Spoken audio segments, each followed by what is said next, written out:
جی سر میرا سوال یہ ہے کہ جیسا کہ ہم جانتے ہیں کہ کرسچن کمیونٹی اور کرسچن فیملیز میں لڑکیوں کی جیسے ہماری بہنیں اور بیٹیاں ہیں ایجوکیشن کا بڑا فقدان کمی ہے، اور اس چیز کا مسئلہ ہے جس کی وجہ سے مسیحی خاندان ان میچور رہتے ہیں، اس طور سے پھر وہ اپنی بیٹیوں کو پڑھا نہیں پاتے، تو اس مسئلے کو ہم کیسے حل کر سکتے ہیں؟ بڑی ایک پیاری بات ہے کہ جو آپ سیکھتے نہیں وہ آپ سکھا نہیں سکتے۔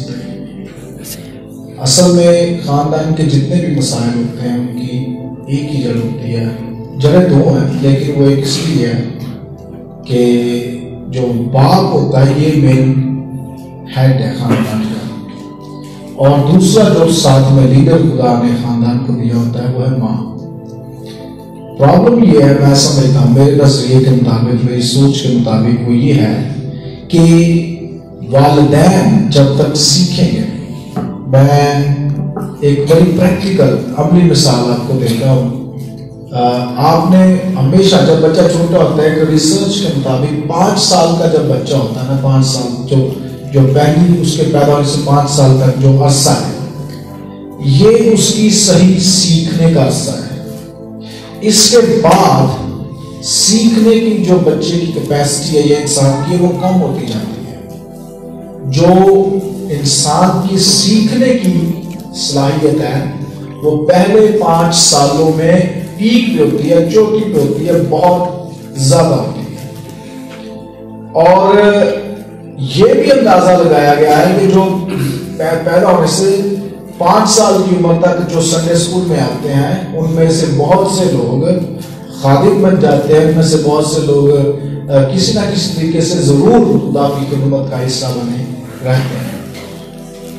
لیکن اس سے بعد پھر 5 سال سے 9 سال ہے، 9 سال سے پھر 15 سال ہے، تو یہ 15 سال کی عمری تک اگر کسی کو خدا کا تجربہ ہو جاتا ہے، میں یہ نہیں کہہ رہا کہ اس کے بعد لوگ تبدیل نہیں ہوتے، خدا لوگوں کو بدلتا ہے، تبدیل کرتا ہے، لیکن جو ایک فیملی کی، جو خاندان کی گروتھ ہے، اگر ایک فرض ایک شخص 90 سال کا ہوگا توبہ کر رہا ہے تو اس کا صرف اسے فائدہ ہوگا، اس کے خاندان کو کوئی اتنا خاطر کا پیدا نہیں ہو سکتا۔ لیکن ایک شخص جو نوجوان ہے وہ خدا سے واقف ہے تو اس کی آنے والی نسلیں بدل سکتی ہیں اور بدل جاتی ہیں۔ اس کی مثال بائبل میں ہمیں ملتی ہے، اس کی مثال ہمارے ارد گرد بھی ہمیں بہت سے خاندانوں میں مل سکتی ہے۔ سو پہلی جو پرابلم ہے وہ ہے باپ کا اور ماں کا نہ سیکھنا۔ اسی لیے میں پچھلے اتوار کو یہ عرض کر رہا تھا کہ خدا نے خاندان پر جتنا زور دیا ہے، اس سے خاندان سب سے زیادہ جس پر زور دیا گیا ہے وہ خاندان ہے۔ اسی لیے جو کلیسیا ہے یہ خاندان کی شکل میں ہے۔ آپ اکٹھے آتے ہیں، بیٹھتے ہیں، اکثر چرچ میں کھانے کیوں کھائے جاتے ہیں؟ یہ پروگرام کھانے کا کیوں ہوتا ہے؟ یہ کوئی انٹرٹینمنٹ نہیں ہے، یہ کوئی وہ نہیں ہے کہ آئے سیر و تفریح کی اور یا جو کچھ اچھا لگا، ایسا نہیں ہے۔ جب ہم یہ سب کرتے ہیں تو اصل میں ہم یہ ظاہر کر رہے ہوتے ہیں کہ ہم مسیح کا بدن ہوتے ہوئے ایک خاندان ہے۔ اس لیے جو کھانا کھانا ہے بس سنیے گا، مسیح یسوع نے کیوں کہا کہ میری بڑی خواہش تھی کہ میں یہ آخری کھانا تمہارے ساتھ کھاؤں؟ کیوں کہا؟ اس کی وجہ کیونکہ یہودی سوچ کے مطابق جب ہم کھانا کسی کے ساتھ بیٹھ کر کھاتے ہیں تو ہم لائف شیئر کرتے ہیں، ہم زندگی ایک دوسرے کے ساتھ بانٹتے ہیں۔ وہ محض کھانا نہیں ہوتا، وہ محض روٹی نہیں ہوتی، وہ محض سالن یا سبزی نہیں ہوتی، وہ محض دوسری لوازمات نہیں ہوتے۔ وہ جب کھانا کھانے بیٹھتے ہیں تو بیسیکلی بنیادی طور پر وہ ایک دوسرے کے ساتھ زندگی کو بانٹتے ہیں۔ دوسرے لفظوں میں یسوع یہ کہنا چاہ رہے ہیں، اس سے پہلے کہ میں صلیب پر جاؤں میں تمہارے ساتھ اپنی زندگی شیئر کرنا چاہتا ہوں۔ اور یوحنا کی انجیل میں اور جب ہم چاروں اناجیل کو پڑھتے ہیں تو ہمیں پتہ چلتا ہے کہ مسیح کی سب سے گہری اور اہم تعلیم ایونجلزم تھا، لیکن جو روح القدس کے تعلق تعلیم ہے وہ اس کھانے میں آئی، اس رفاقت میں آئی جو آخری تھی۔ اس لیے کلیسیا بھی ایک خاندان ہے، لیکن کلیسیا جو ہے وہ بنیادی طور پر مختلف خاندانوں کا جو ہے مجموعہ ہے۔ ہم سب مختلف خاندانوں سے حصہ رکھتے ہیں، اگرچہ ہم چرچ میں آ کر کلیسیا میں آ کر یہ ہر روز ایک خاندان، بڑا خاندان بن جاتے ہیں، لیکن اس کے علاوہ بھی ہم میں سے ہر شخص اپنے اپنے خاندان کا ایک حصہ ہے. اس لیے خدا نے جو ہے وہ یہودی معاشرے میں بہت سے لوگوں کا سوال ہے کہ خدا نے پرانے عہد نامے میں خواتین کو خدمت کے لیے نہیں بلایا جو اعتراض کرتے ہیں. پھر یسوع کی جو شاگرد ہیں ان میں سے کوئی خواتین نہیں ہے. اس کی وجہ کیا ہے؟ اس کی وجہ کوئی بڑی لمبی چوڑیاں کوئی عجیب نہیں ہے. سمپل ہے کہ خواتین کی خاص کر یہ ذمہ داری تھی کہ وہ خاندان میں رہ کر گھر پہ رہ کر خاص طور پہ بچوں کو خدا کی تعلیم دیں. اچھا اب خاتون کو جو بیویوں سے کہاں سے ملتی تھی، جو ان کے مرد ہوتے تھے ان کی ذمہ داری تھی باہر جا کے کلام کو سیکھنا، ہر اتوار عبادت خانے میں جا کر، اور اس کے علاوہ جو ہے اتوار سے مراد یہ ہے کہ سبت جو اس کا ہفتہ ہمارا بنتا ہے، تو میں موجودہ دور کے حساب سے بات کر رہا ہوں اتوار. تو وہ کیا کرتے تھے؟ سیکھتے تھے. پھر ان کے خاص ایسے گھر بنے تھے عبادت خانوں کے ساتھ جنہوں میں خاص ٹریننگ ہوتی تھی شریعت کی. وہ خاوند کیا کرتا تھا؟ وہ نہ صرف کاروبار کرتا تھا بلکہ شریعت کو سیکھتا تھا، پھر گھر میں آ کر بچوں اور بیوی کو یہ سکھاتا، پھر بیوی آگے اس کو. تو یہ ایک اسٹرکچر تھا، یہ ایک طریقہ کا تھا. پرابلم ہماری یہ ہے ہمارے جو والدین ہوتے ہیں بچوں کے انہیں خود ہی کلام کا نہیں پتا. وہ کیا، اگر آپ دیکھیں آپ یہ تجربہ کر لیں، جو آپ کے چھوٹے بچے ہیں اگر آپ ان کے سامنے دعا کریں گے وہ دعا کریں گے آپ کے سامنے. اگر آپ اونچا بولیں گے اور وہ اونچا بولنا سیکھ جائیں گے. اگر آپ گالیاں نکالیں گے وہ گالیاں نکالنا سیکھ جائیں گے. اگر کسی کا بچہ ایسا کر رہا ہے تو یہ کوئی بڑی اچنبے کی بات نہیں یا حیرانگی کی بات نہیں ہے. اس نے جو کچھ سیکھا ہے اس کی پرورش گھر سے ہوئی ہے، اس نے گھر میں یہ سب دیکھا ہے، اور اس لیے انہوں نے جب یہ دیکھ لیا ہے. پھر دوسری بات میں سمجھتا ہوں سیکھنا نہ ہے. پھر دوسری بات ہمارے جو شادی شدہ جوڑے ہیں انہیں اس بات کا اندازہ ہی نہیں ہے کہ ہم نے کون سی بات بچوں کے سامنے کرنی ہے کون سی نہیں کرنی ہے. ٹھیک ہے، انہیں اس بات کا بالکل اندازہ نہیں ہے. وہ جب چاہے جیسا چاہے باتیں ادھر کی کرنا شروع کر دیتے ہیں. تو وہ اگرچہ بچے اس میں حصہ نہیں لے گے، بات نہیں کر رہے، تو اس کا مطلب یہ نہیں کہ وہ سن نہیں رہے، اور اس کا مطلب یہ نہیں کہ ذہنوں پہ اس کا اثر بھی ہوگا. آپ کی باتوں کا ان کے ذہنوں پر اثر ہو رہا ہے، ان کے خیالات پر اثر ہو رہا ہے، ان کی سوچ پر اثر ہو رہا ہے. اس لیے فرسٹ تھنگ یہ ہے، پہلی چیزیں پہلی، اور وہ یہ ہے کہ والدین کو سیکھنا چاہیے. اور اسی سے مجھے ایک ابھی خیال آیا ہے، جب ہم اگلے سال دوسرے مہینے میں یا جب بھی خدا ہمیں موقع کرے تیسرے مہینے میں ہم اس پہ کریں گے، ہم ایک اسپیشل عبادت صرف والدین کے لیے رکھیں گے. وہ ویکلی ہو سکتی ہے، ہفتے میں ایک دفعہ ہو سکتی ہے، ہفتے میں 2 دفعہ ہو سکتی ہے. ہم ان سے ان کے مسائل بھی جاننے کی کوشش کریں گے، پھر ہم کس طریقے سے ان مسائل کو حل کر سکتے ہیں یہ بھی جاننے کی کوشش کریں گے. اکثر اوقات ہمارا جو معاشرہ ہے یا ہم دنیا میں کہیں بھی دیکھیں، خطرات، مصیبتیں، پریشانیاں، حادثات آپ گھر میں رہ کر بھی ان کو نہیں روک سکتے. اگر ہماری یہ سوچنا کہ فلاں بچہ باہر جائے گا تو ایسا ہو جائے گا، یہ بالکل ایک خام خیالی ہے. یہ ایک ایسا خیال ہے جس کی بنیاد بہت کمزور ہے. جس کی بنیاد کیا ہے؟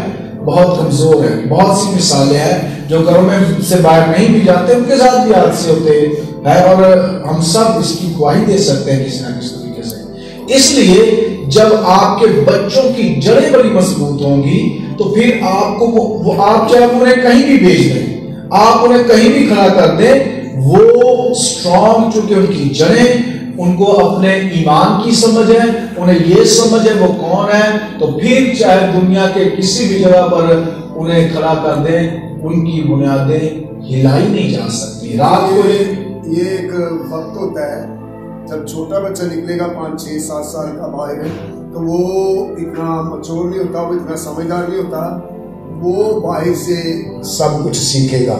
وہ دوسرے بچوں سے، غلط بچوں سے وہ رویہ اپنا لے گا. وہ تو آپ جو کہہ رہے ہیں کہ آپ کے بچے کا مچور، یہ تو 13 14 15 سال کی بات ہے نا، کہ میٹرک کر لیا تو پھر وہ اس نے خدا کا کلام سیکھا اس کے ماں باپ نے، اور پھر وہ سنڈے اسکول بچہ آتا رہا، پھر وہ کلام سنتا رہا ہر سنڈے، اور وہ ماں باپ کی بھی تعلیم و تربیت اور چرچ کی بھی تعلیم و تربیت میں اس نے پرورش 14-15 سال پائی ہے، جس طرح یہودی پاتے تھے 5 سال سے 12 سال تک، تو اس لیے وہ مچور ہوتے تھے۔ تو جو آپ نے سیکھنے کی بات کی ہے والدین کی، وہ یہ ہے کہ پالوس اس کے بارے میں بات کرتا ہے کہ عورتیں گھر میں اپنے شوہروں سے سیکھیں۔ ہاں، تو وہ اصل میں پرانے عہد کو ہی وہی بات کر رہا ہے، لے کر چل رہا ہے، وہی بات کر رہا ہے تیموتھیوس کے خط میں۔ بالکل۔ سو یہ ہے کہ چھوٹے بچوں کو ہم نے باہر نہیں نکلنے دینا، کیونکہ وہ مچور نہیں ہوتے، 5-6 سال کا بچہ 7 سال تک بھی، تو اس کے بعد وہ جب 10-12-13 سال کا ہے تو پھر ٹھیک ہے کہ اس کی مضبوط جڑیں ہو گئی ہیں دعا میں، پرستش میں، حمد میں۔ اگر والدہ بھی ڈرامے دیکھ رہا ہے، ٹی وی دیکھ رہا ہے، شرابیں پی رہا ہے، تاش کھیل رہا ہے، تو ماں گالیاں دیتی ہے تو کہتی مینوں کی لگے یہ نہیں میرے قابو چ 5-6 سال بچہ، تو پھر اس طرح سے تباہی آتی ہے۔ بالکل۔ اور یہاں پہ 2 باتیں بڑی اہم ہیں۔ پہلی بات یہ ہے کہ یہودی معاشرہ ہمارے معاشرے سے بالکل فرق تھا، ان کے ارد گرد یہودی لوگ ہی تھے، لائک وہ ان کی ایک اپنی سوسائٹی تھی، ٹھیک ہے، لیکن ان کی سوسائٹی مکس سوسائٹی تقریباً اس سے پہلے نئے عہد نامہ سے پہلے نہیں تھی۔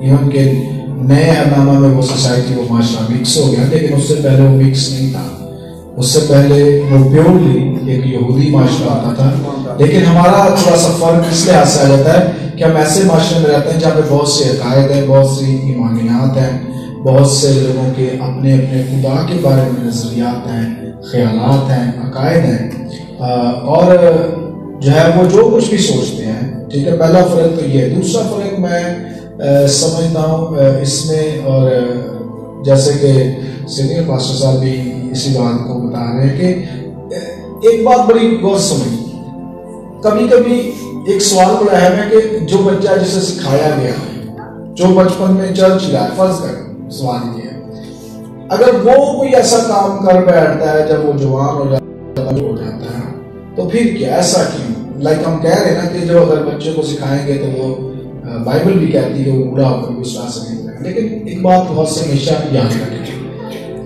جب کوئی بچہ، اسی لیے تو جو ہے وہ 18 سال کو ایک متعین کر دیا گیا ہے کہ اس سال سے پہلے بچہ جو ہے وہ بالغ قرار نہیں دیا جا سکتا، یعنی کہ وہ اپنے فیصلوں کا ذمہ دار بھی نہیں ہے اور نہ وہ خود سے اپنے فیصلے کر سکتا ہے۔ لیکن جب 18 سال کا ہو جاتا ہے تو وہ اپنے فیصلے بھی کر سکتا ہے، ان کا وہ ذمہ دار بھی ہے، رائٹ۔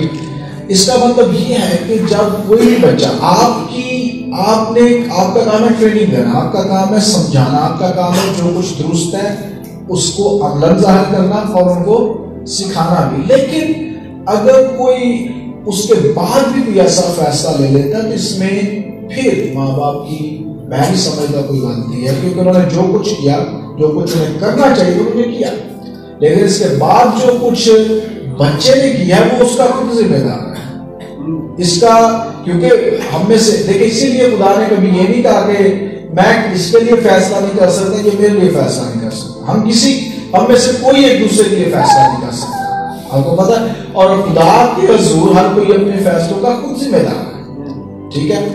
اس لیے یہ سوچ کے خیال اپنے اندر، یہ لچک اپنے اندر ضرور رکھیں کہ آپ کا کام کیا ہے اور آگے بچے کی ذمہ داری کیا ہے۔ آپ اپنا کام کریں، پھر خداوند پر چھوڑ دیں، اپنے بچوں کے لیے دعا کرتے رہیں کہ خداوند تو ان کی سوچ کو اپنے کلام میں ہمیشہ محفوظ رکھ، ان کے دوستوں کو، ان کے احباب کو، ان کے جو ہے جن سے ان کے تعلق ہیں، جن سے ان کے رابطے ہیں، یا جس طریقے سے بھی یہ ایک دوسرے سے ملتے ہیں، خداوند تو ان کی سوچوں کو محفوظ رکھ، رائٹ۔ سو بنیادی بات یا بنیادی حل یہ ہے اس کا کہ والدین پہلے خود ٹریننگ لیں، خود سیکھیں، کلام میں وقت دیں، دعا میں وقت دیں، اور پھر ایک مضبوط معاشرہ ہم بن سکتے ہیں، کمیونٹی بن سکتے ہیں۔ یہ ممکن ہے، ناممکن نہیں ہے، مشکل ضرور ہے لیکن ناممکن ہے۔ آپ کچھ کہنا چاہیں لیکن کوئی بات نہیں، زبردست باتیں بتائی گئی ہیں۔